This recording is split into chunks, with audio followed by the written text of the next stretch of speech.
Isang makabagong programa sa edukasyon na tinatawag na School in a Boat Project ang inilunsad ng Oriental Mindoro Maritime Police Station na isinagawa sa tabing dagat ng Barangay Lazareto, Calapan City, Oriental Mindoro.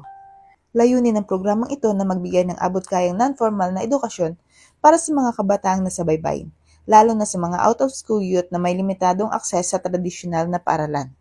Ang proyekto ay isang malikhaing paraan ng pagdadala ng edukasyon sa pamamagitan ng pagsasagawa ng klase sa bangka na nagsisilbing lumulutang na silid-aralan. Binibigyan diin ng programa ang pagtutulungan ng komunidad at pag-akma sa mga pangangailangan ng kabataang mag-aaral sa malalayong lugar. O4, E4, Purot, King, S4, Shoes.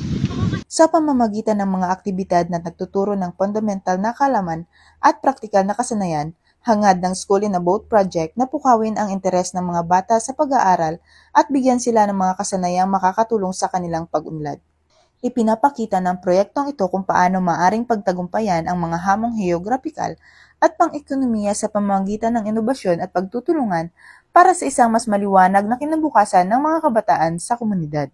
Mula dito sa home of the Police Eco Warriors, Calapan City, Oriental Mindoro, ako ang inyong PNN correspondent, Patrolwoman Dara Falogme, alagad ng batas, tagataguyod ng balitang pulis.